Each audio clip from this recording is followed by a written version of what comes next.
This is how we shot a high intense scene with zero budget.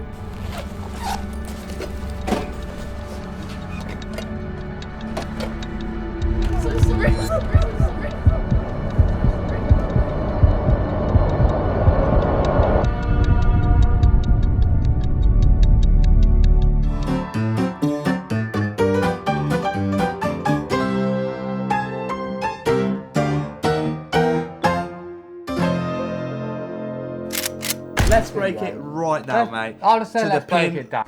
Let's break that down. That's good, mate.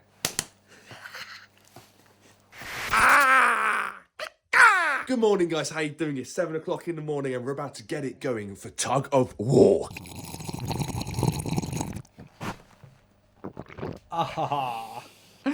Even I felt uncomfortable. Did you?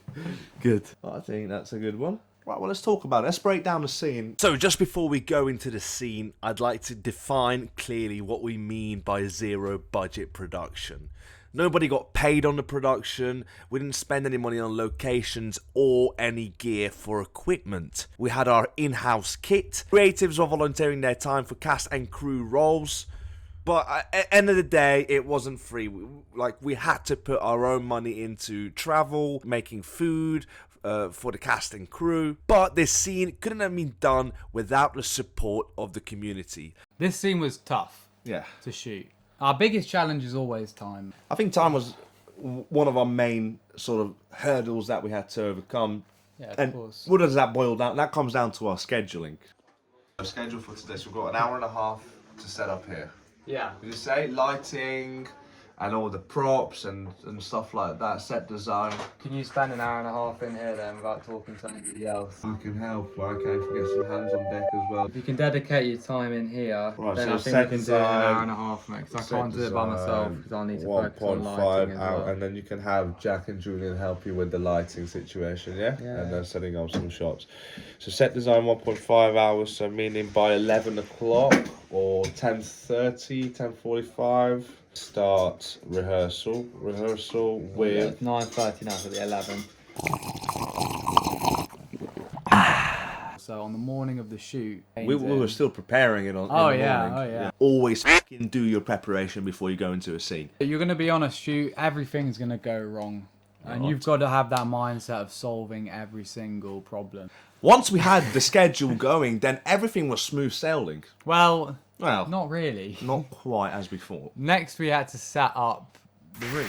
Now, the reason we chose this location because it's fantastic. It's got depth, it's got layers, it's got history to it. Julian at Cannibal Crow kindly lent us his gaff to shoot this scene in. He sent us through a video of all the rooms, and that allowed us to block out and shot list and lighting plan, but we still had to set up the layout of the room on the day. The thing I felt instantly when we got there was that the room was definitely a little bit smaller than that. But I think it was still a perfect candidate because of that big, there was that big... Well, that's why we picked the room, because it had this big arching window connecting the living room section and the kitchen. Right now you can see this window right over here. We can do some lovely shots through it where we can see the guards, we can see the family crowded down here, and it's going to create some depth for our cinematic feel. The reason and the core essence of why we wanted to create this scene is so we set up the emotional journey and the narrative for our protagonist and main cast. Yeah. And this is the pinnacle point, the beginning where Dakota is set on her journey. Let's talk about the lighting. One of the windows here has been blacked out. Doing a day to night transformation. So same with this window, we've blacked that one out. We might need to block this one out as well for later. There was 2 windows in the room and there were some windows actually sort of on the roof in the kitchen that we had to black out as well. So guys, we're setting up our shots for the next scene. Here we are, setting the lights up. Charlie, can you just explain what the lights are over here, mate? So we're doing nighttime stuff. So the way we do nighttime stuff around here is we stick a big blue gel over the front of the lights. This makes it quite strong, but what we do in post is we desaturate the blues to make a nice silvery moonlight glow.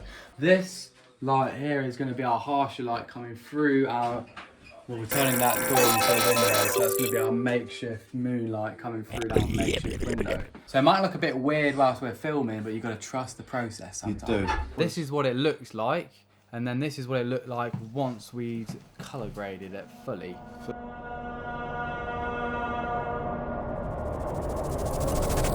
Yeah, so the smoke machine was needed for the scene to add that extra layer of depth and that sort of cinematic feel. If you look at sort of every kind of feature production, is they will have haze on these interior scenes to really make the scene pop.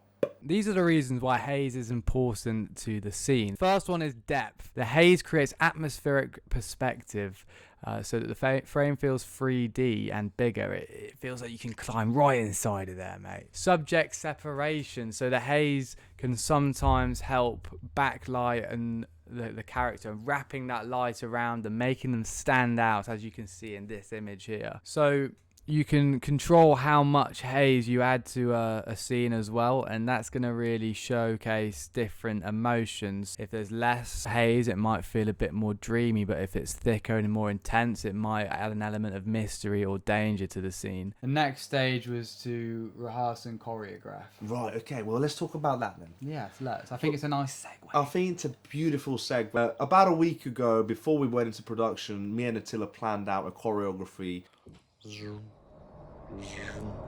Kettes, tur! Még egyszer! Csak! Össze a tur! Oké. Átrásik Koki. Így. Úgy. Így. The only bad thing we've done was the scheduling, and I think we should have started with the scene. And that's actually my fault, because Charlie did say to do that part of scene first. But I don't know. Well, I think as we underestimated how long it was going to take us to shoot that scene. This is... We thought we'd bash it out in a couple hours. I think we could do that in, what, 2 hours? Yeah? If you're doing fight choreography scenes or any sort of choreography with your actors and you haven't practiced before, definitely start with that first. I mean, if you're doing a 12-hour day of shooting, you know, minus a couple hours for breaks, that's you've got about 10 hours. And depends how big the choreo, because that was a small scene, you know. You give yourself a good couple hours of choreography. Because 2-3 hours definitely.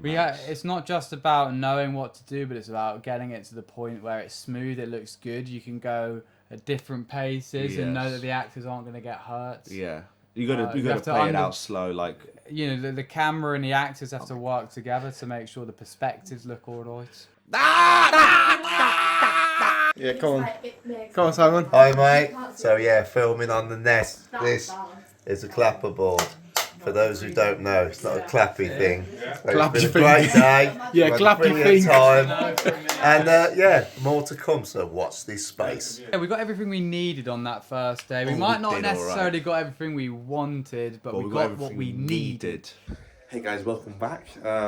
Just a quick update on what we're doing. We're preparing for the first scenes that we're going to film on the day. Right now, Charlie and Julian are setting up the lights just up here, so it's going to be hidden. Is that alright? Yeah, I think it might just need angling up a little bit. So if you... Up like that, yeah? Yeah. Right, okay. Charlie put together this scene so we can just easily go through it and execute the scene flawlessly, where the camera will be filming from here, passed along to here. So I'm going to do some little one takes. I'm confident we can do it. Never really done something like that, but I think there's only one way to find out, and that's to crack on. So here's a video of me setting up one of the lights or two of the lights. Here he is with the crow man. Go on. Yeah. So big shout out for Julian for kindly allowing us to film at his location, this whole house. He allowed us to film here for the whole house, free of charge. So big shout out. Check out his YouTube channel, link in the description. Big shout out to DroneWorks as well for allowing us to with sick kit for the drones and for future productions as well. I think having that extra time with your actors is so important, because it gives them the puzzle pieces of what me and Charlie were creating in that scene. An interaction with Shaw? Yeah, I'm thinking maybe he could come to you when you come in as well. Yeah. You know, at what point would it make sense? Maybe if Shaw came over and he was like trying to get my attention, so he was pulling at my back sort of thing while I'm here, and then I'd kind of ignoring him for a bit, and then I realise he's there. Yeah, good. It's forming, I see it. We had to get used to the space and choreograph it out with the space, and communicating that through with the camera department of how that fluidity can come into it, going from one one point to another. I really enjoyed doing those shots. Oh man, we because botched it right out. I it? enjoyed them because it felt like the whole team was coming together to make that happen. You literally see us around the camera looking back at the footage, and it's everyone's taking notes for themselves as well. If it's for sound or if it's for Malcolm, if it's for Dakota, they will say, okay, I need to come back and step back at this point when Charlie's there and the sound is there, and it became like a one. It became a machine. So we started on action, we had the calm before the storm, and then we have the most intense action at the end. You have to build it up. If that means breaking it into 3 parts, that's what's going to help you. Choreography for the fight itself, give yourself a week before to practice it with your cast members. 100%. We should have spent way more time prepping that. That's right, we'll learn. But we learned. I think we had a successful scene. I think so as well. We've already edited some of it, mate, and it looks good. Yeah, we did. We're not going to show you. We're not going to show you. But stay tuned for our next episode where we explore the prisoner's bond. If you enjoyed that video, please subscribe for more, share and like. Spread the word about N.E.S.T Project and spread love, because most importantly for filmmakers like us, indie filmmakers, we have to stick together. If what you saw today looks good and interesting, you can be a part of that. You can. Reach out to us. And if you don't and you just want to follow the journey, check out our Facebook community page below. It'll be in the link in the description. Stay tuned for more, and more importantly, bless your faces, bless your cotton socks, and we'll see you next week with another Ember video. Big loves. Was that good, right? Right, should we cut?